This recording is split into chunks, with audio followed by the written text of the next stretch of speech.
The Story Vault presents Agatha Christie wireless to the old lady's nephew, Charles Ridgway. The doctor was slightly more explicit.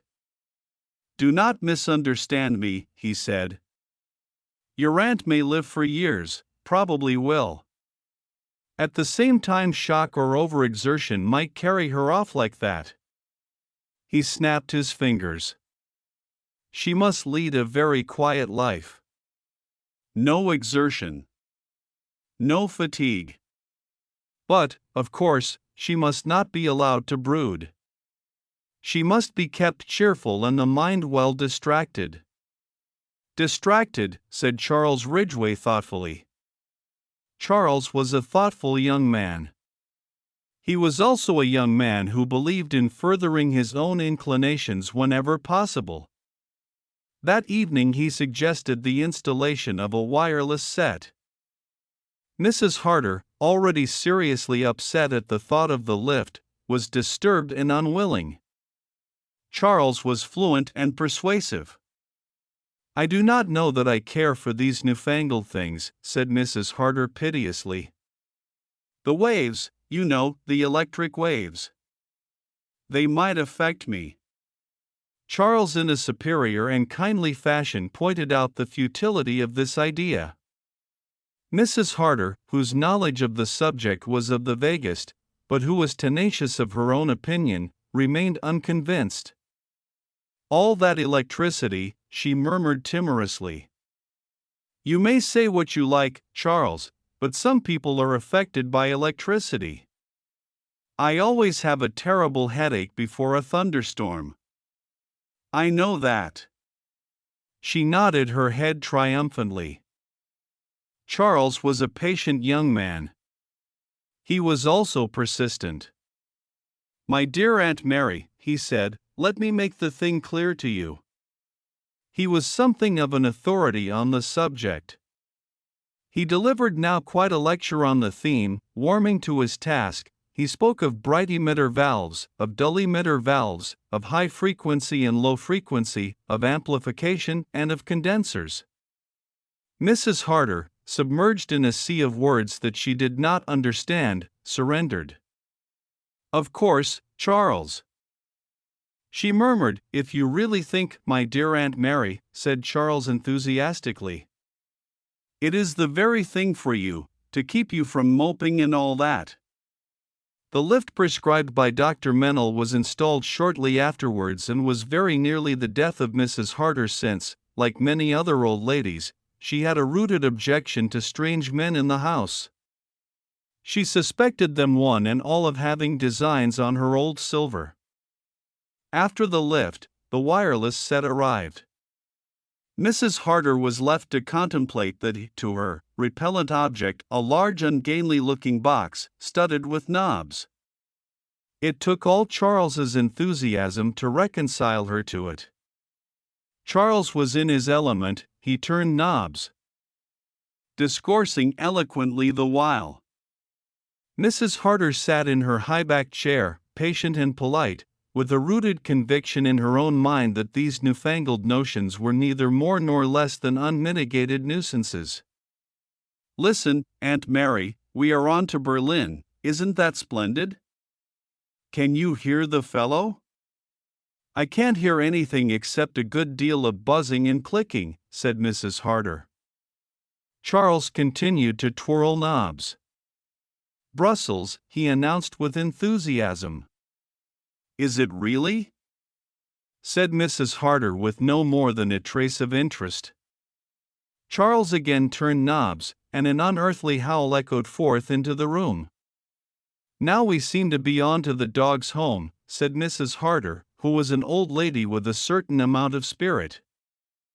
"Ha, ha," said Charles, "you will have your joke, won't you, Aunt Mary? Very good that." Mrs. Harder could not help smiling at him. She was very fond of Charles. For some years, a niece, Miriam Harder, had lived with her. She had intended to make the girl her heiress, but Miriam had not been a success. She was impatient and obviously bored by her aunt's society. She was always out, gaddying about as Mrs. Harder called it. In the end, she had entangled herself with a young man of whom her aunt thoroughly disapproved. Miriam had been returned to her mother with a curt note, much as if she had been goods on approval. She had married the young man in question, and Mrs. Harder usually sent her a handkerchief case or a table center at Christmas. Having found nieces disappointing, Mrs. Harder turned her attention to nephews. Charles, from the first, had been an unqualified success. He was always pleasantly deferential to his aunt and listened with an appearance of intense interest to the reminiscences of her youth. In this, he was a great contrast to Miriam, who had been frankly bored and showed it. Charles was never bored, he was always good-tempered, always gay. He told his aunt many times a day that she was a perfectly marvelous old lady. Highly satisfied with her new acquisition, Mrs. Harder had written to her lawyer with instructions as to the making of a new will. This was sent to her, duly approved by her, and signed. And now, even in the matter of the wireless, Charles was soon proved to have won fresh laurels. Mrs. Harder, at first antagonistic, became tolerant and finally fascinated. She enjoyed it very much better when Charles went out. The trouble with Charles was that he could not leave the thing alone. Mrs. Harder would be seated in her chair comfortably listening to a symphony concert or a lecture on Lucrezia Borgia or pawn life, quite happy and at peace with the world. Not so Charles. The harmony would be shattered by discordant shrieks while he enthusiastically attempted to get foreign stations. But on those evenings when Charles was dining out with friends, Mrs. Harder enjoyed the wireless very much indeed. She would turn on 2 switches, sit in her high-backed chair, and enjoy the program of the evening. It was about 3 months after the wireless had been installed that the first eerie happening occurred. Charles was absent at a bridge party. The program for that evening was a ballad concert. A well-known soprano was singing Annie Laurie, and in the middle of Annie Laurie a strange thing happened. There was a sudden break, the music ceased for a moment, the buzzing, clicking noise continued, and then the two died away. There was dead silence, and then very faintly a low buzzing sound was heard. Mrs. Harder got the impression, why she did not know, that the machine was tuned into somewhere very far away, and then clearly and distinctly a voice spoke, a man's voice with a faint Irish accent. "Mary, can you hear me, Mary? It is Patrick speaking. I am coming for you soon. You will be ready, won't you, Mary?" Then, almost immediately, the strains of Annie Laurie once more filled the room. Mrs. Harder sat rigid in her chair, her hands clenched on each arm of it. Had she been dreaming? Patrick! Patrick's voice! Patrick's voice in this very room, speaking to her. No, it must be a dream, a hallucination perhaps. She must just have dropped off to sleep for a minute or two. A curious thing to have dreamed that her dead husband's voice should speak to her over the ether. It frightened her just a little. What were the words he had said? "I was coming for you soon, Mary. You will be ready, won't you?" Could it be a premonition? Cardiac weakness. Her heart. After all, she was getting on in years. "It's a warning, that's what it is," said Mrs. Harder, rising slowly and painfully from her chair, and added characteristically, "All that money wasted on putting in a lift." She said nothing of her experience to anyone, but for the next day or two she was thoughtful and a little preoccupied. And then came the second occasion. Again she was alone in the room. The wireless, which had been playing an orchestral selection, died away with the same suddenness as before. Again there was silence, the sense of distance, and finally Patrick's voice, not as it had been in life, but a voice rarefied, far away, with a strange unearthly quality. "Patrick speaking to you, Mary. I will be coming for you very soon now." Then click, buzz, and the orchestral selection was in full swing again. Mrs. Harder glanced at the clock. No, she had not been asleep this time. Awake and in full possession of her faculties, she had heard Patrick's voice speaking. It was no hallucination, she was sure of that.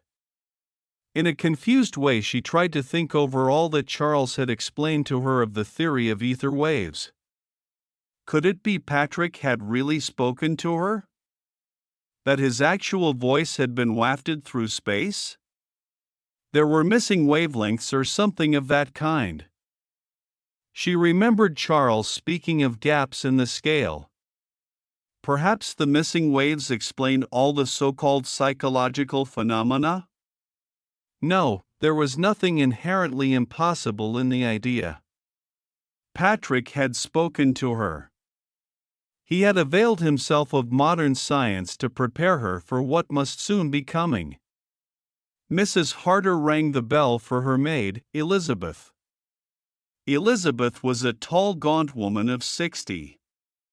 Beneath an unbending exterior she concealed a wealth of affection and tenderness for her mistress. "Elizabeth," said Mrs. Harder when her faithful retainer had appeared, "you remember what I told you? The top left-hand drawer of my bureau. It is locked, the long key with the white label. Everything is there ready." "Ready, ma'am?" "For my burial," snorted Mrs. Harder. "You know perfectly well what I mean, Elizabeth. You helped me to put the things there yourself."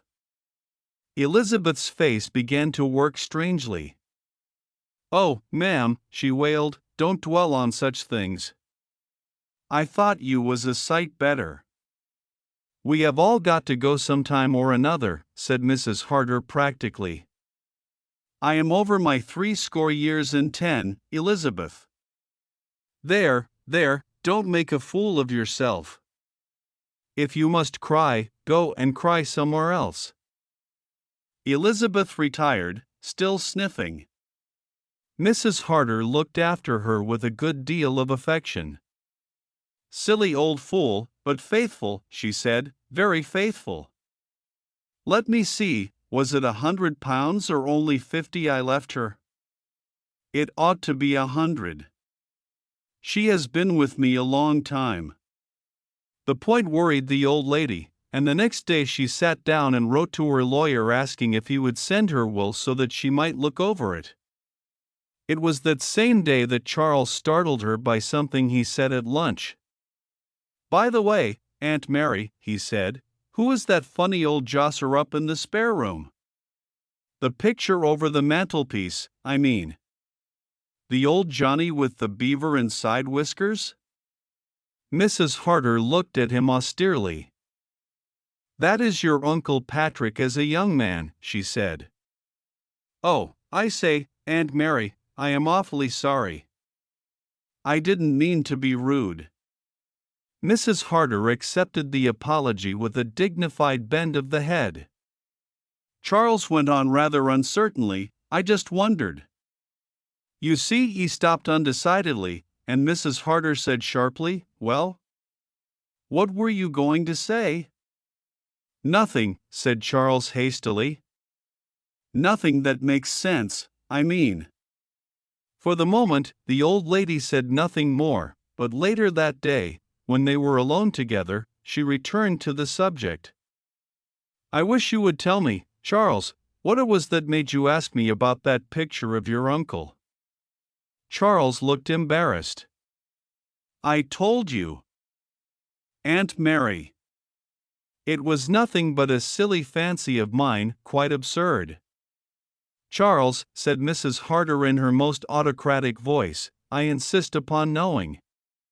"Well, my dear aunt, if you will have it, I fancied I saw him, the man in the picture. I mean, looking out of the end window when I was coming up the drive last night.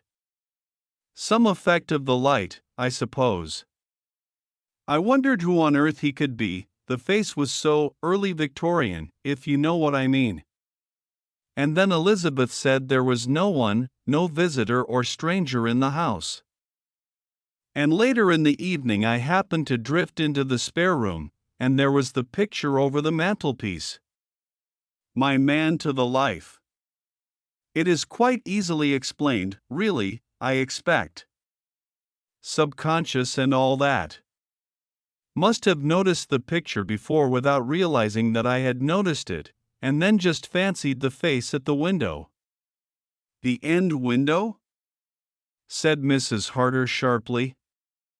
Yes, why? Nothing, said Mrs. Harder. But she was startled all the same. That room had been her husband's dressing room. That same evening, Charles again being absent, Mrs. Harder sat listening to the wireless with feverish impatience. If for the third time she heard the mysterious voice, it would prove to her finally and without a shadow of doubt that she was really in communication with some other world. Although her heart beat faster, she was not surprised when the same break occurred, and after the usual interval of deathly silence the faint faraway Irish voice spoke once more. Mary, you are prepared now. On Friday I shall come for you. Friday at 9:30. Do not be afraid, there will be no pain. Be ready. Then, almost cutting short the last word, the music of the orchestra broke out again, clamorous and discordant. Mrs. Harder sat very still for a minute or two. Her face had gone white and she looked blue and pinched round the lips. Presently she got up and sat down at her writing desk.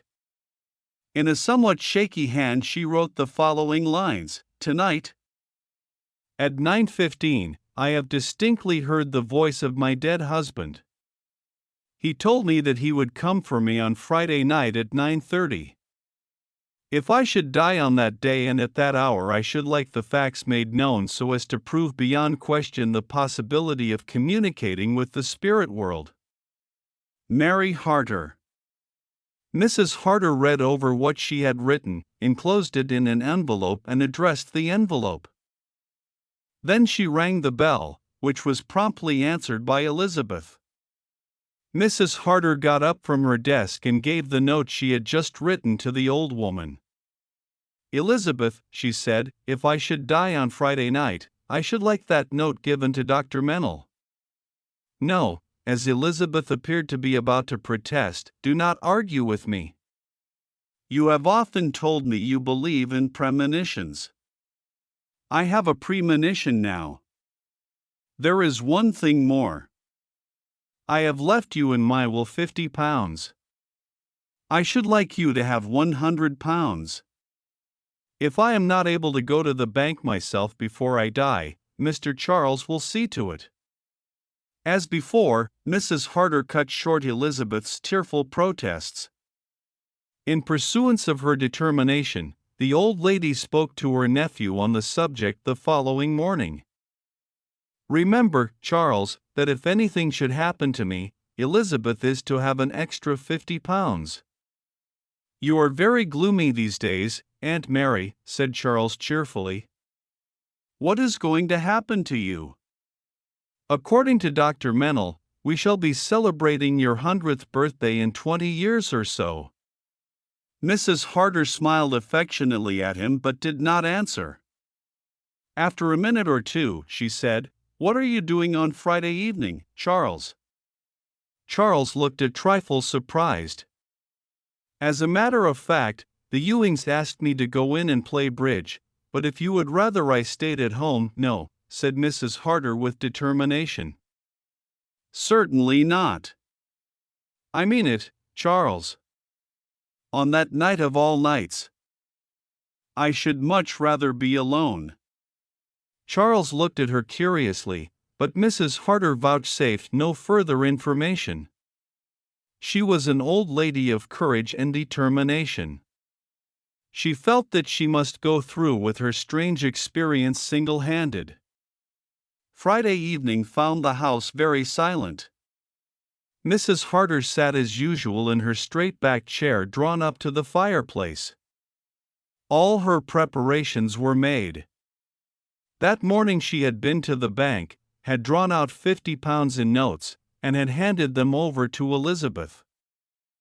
Despite the latter's tearful protests, she had sorted and arranged all her personal belongings and had labeled 1 or 2 pieces of jewelry with the names of friends or relations. She had also written out a list of instructions for Charles. The Worcester tea service was to go to Cousin Emma, the Sevres jars to young William, and so on. Now she looked at the long envelope she held in her hand and drew from it a folded document. This was her will sent to her by Mr. Hopkinson in accordance with her instructions. She had already read it carefully, but now she looked over it once more to refresh her memory. It was a short, concise document. A bequest of £50 to Elizabeth Marshall in consideration of faithful service. 2 bequests of £500 to a sister and a first cousin, and the remainder to her beloved nephew Charles Ridgway. Mrs. Harder nodded her head several times. Charles would be a very rich man when she was dead. Well, he had been a dear good boy to her. Always kind, always affectionate, and with a merry tongue which never failed to please her. She looked at the clock. 3 minutes to the half hour. Well, she was ready. And she was calm, quite calm. Although she repeated these last words to herself several times, her heart beat strangely and unevenly. She hardly realized it herself, but she was strung up to a fine point of overwrought nerves. 9:30. The wireless was switched on. What would she hear? A familiar voice announcing the weather forecast, or that faraway voice belonging to a man who had died 25 years before? But she heard neither. Instead, there came a familiar sound, a sound she knew well but which tonight made her feel as though an icy hand were laid on her heart. A fumbling at the door. It came again. And then a cold blast seemed to sweep through the room. Mrs. Harder had now no doubt what her sensations were. She was afraid. She was more than afraid, she was terrified. And suddenly there came to her the thought, 25 years is a long time. Patrick is a stranger to me now. Terror. That was what was invading her. A soft step outside the door, a soft, halting footstep. Then the door swung silently open. Mrs. Harder staggered to her feet, swaying slightly from side to side, her eyes fixed on the doorway. Something slipped from her fingers into the grate. She gave a strangled cry, which died in her throat. In the dim light of the doorway stood a familiar figure with a chestnut beard and whiskers and an old-fashioned Victorian coat. Patrick had come for her. Her heart gave one terrified leap and stood still. She slipped to the ground in a huddled heap. There Elizabeth found her an hour later. Dr. Mennel was called at once, and Charles Ridgway was hastily recalled from his bridge party. But nothing could be done. Mrs. Harder had gone beyond human aid. It was not until 2 days later that Elizabeth remembered the note given to her by her mistress. Dr. Mennel read it with great interest and showed it to Charles Ridgway. "A very curious coincidence," he said. "It seems clear that your aunt had been having hallucinations about her dead husband's voice. She must have strung herself up to such a point that the excitement was fatal, and when the time actually came, she died of the shock." "Autosuggestion?" said Charles. "Something of the sort. I will let you know the result of the autopsy as soon as possible, though I have no doubt of it myself. In the circumstances, an autopsy was desirable, though purely as a matter of form. Charles nodded comprehendingly. On the preceding night, when the household was in bed, he had removed a certain wire which ran from the back of the wireless cabinet to his bedroom on the floor above. Also, since the evening had been a chilly one, he had asked Elizabeth to light a fire in his room. And in that fire, he had burned a chestnut beard and whiskers. Some Victorian clothing belonging to his late uncle, he replaced in the camphor-scented chest in the attic. As far as he could see, he was perfectly safe. His plan, the shadowy outline of which had first formed in his brain when Dr. Mennel had told him that his aunt might, with due care, live for many years, had succeeded admirably. A sudden shock, Dr. Mennel had said. Charles, that affectionate young man, beloved of old ladies, smiled to himself. When the doctor departed, Charles went about his duties mechanically. Certain funeral arrangements had to be finally settled. Relatives coming from a distance had to have trains looked out for them. In one or two cases, they would have to stay the night. Charles went about it all efficiently and methodically, to the accompaniment of an undercurrent of his own thoughts. A very good stroke of business. That was the burden of them. Nobody, least of all his dead aunt, had known in what perilous straits Charles stood. His activities, carefully concealed from the world, had landed him where the shadow of a prison loomed ahead. Exposure and ruin had stared him in the face unless he could, in a few short months, raise a considerable sum of money. Well, that was all right now. Charles smiled to himself. Thanks to, yes, call it a practical joke, nothing criminal about that, he was saved. He was now a very rich man. He had no anxieties on the subject, for Mrs. Harder had never made any secret of her intentions. Chiming in very appositely with these thoughts, Elizabeth put her head round the door and informed him that Mr. Hopkinson was here and would like to see him. About time, too, Charles thought. Repressing a tendency to whistle, he composed his face to one of suitable gravity and repaired to the library. There he greeted the precise old gentleman who had been for over a quarter of a century the late Mrs. Harder's legal adviser. The lawyer seated himself at Charles's invitation and, with a dry cough, entered upon business matters. I did not quite understand your letter to me, Mr. Ridgway. You seem to be under the impression that the late Mrs. Harder's will was in our keeping? Charles stared at him. But surely, I've heard my aunt say as much. Oh.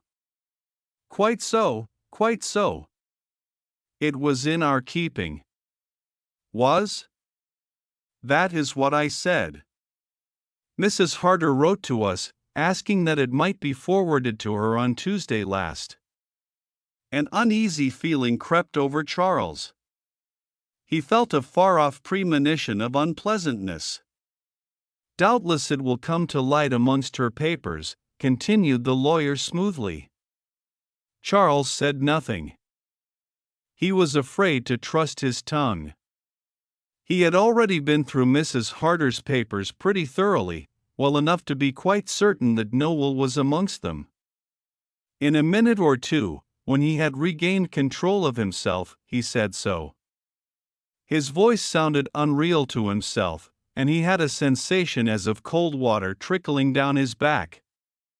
Has anyone been through her personal effects? Asked the lawyer. Charles replied that her own maid, Elizabeth, had done so. At Mr. Hopkinson's suggestion, Elizabeth was sent for. She came promptly, grim and upright, and answered the questions put to her. She had been through all her mistress's clothes and personal belongings. She was quite sure that there had been no legal documents such as a will amongst them. She knew what the will looked like. Her mistress had had it in her hand only the morning of her death. "You are sure of that?" asked the lawyer sharply. "Yes, sir. She told me so, and she made me take £50 in notes." The will was in a long blue envelope. "Quite right," said Mr. Hopkinson. "Now I come to think of it," continued Elizabeth, "that same blue envelope was lying on this table the morning after, but empty. I laid it on the desk. I remember seeing it there," said Charles. He got up and went over to the desk. In a minute or two, he turned round with an envelope in his hand, which he handed to Mr. Hopkinson. The latter examined it and nodded his head.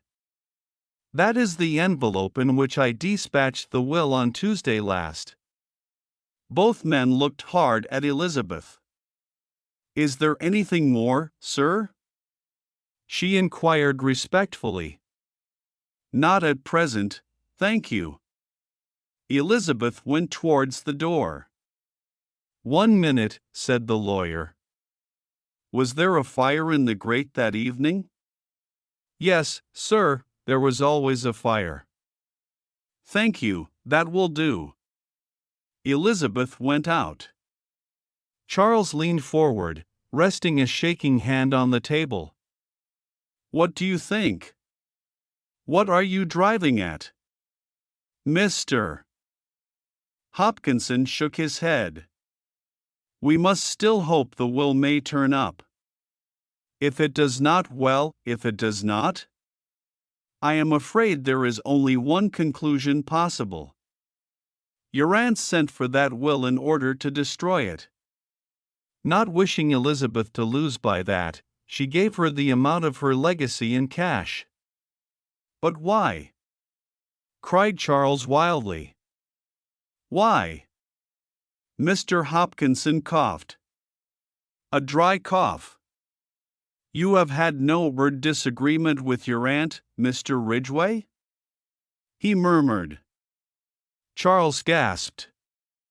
"No, indeed," he cried warmly. "We were on the kindest, most affectionate terms, right up to the end." "Ah," said Mr. Hopkinson, not looking at him. It came to Charles with a shock that the lawyer did not believe him. Who knew what this dry old stick might not have heard? Rumors of Charles's doings might have come round to him.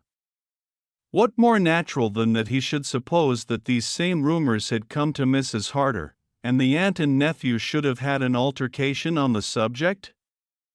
But it wasn't so. Charles knew one of the bitterest moments of his career. His lies had been believed. Now that he spoke the truth, belief was withheld. The irony of it! Of course, his aunt had never burnt the will. Of course, his thoughts came to a sudden check. What was that picture rising before his eyes? An old lady with one hand clasped to her heart, something slipping to paper, falling on the red-hot embers. Charles's face grew livid. He heard a hoarse voice, his own, asking, "If that will's never found?" "There is a former will of Mrs. Harter's still extant. Dated September 1920. By it Mrs. Harter leaves everything to her niece, Miriam Harter, now Miriam Robinson." What was the old fool saying? Miriam? Miriam with her nondescript husband, and her 4 whining brats. All his cleverness for Miriam. The telephone rang sharply at his elbow. He took up the receiver. It was the doctor's voice, hearty and kindly. "That you, Ridgway? Thought you'd like to know. The autopsy's just concluded. Cause of death as I surmised. But as a matter of fact the cardiac trouble was much more serious than I suspected when she was alive. With the utmost care, She couldn't have lived longer than 2 months at the outside. Thought you'd like to know. Might console you more or less. Excuse me, said Charles, would you mind saying that again? She couldn't have lived longer than 2 months, said the doctor in a slightly louder tone. All things work out for the best, you know, my dear fellow. But Charles had slammed back the receiver on its hook. He was conscious of the lawyer's voice speaking from a long way off. Dear me, Mr. Ridgway, are you ill? Damn them all. The smug-faced lawyer. That poisonous old-ass mental. No hope in front of him, only the shadow of the prison wall. He felt that somebody had been playing with him like a cat with a mouse. Somebody must be laughing.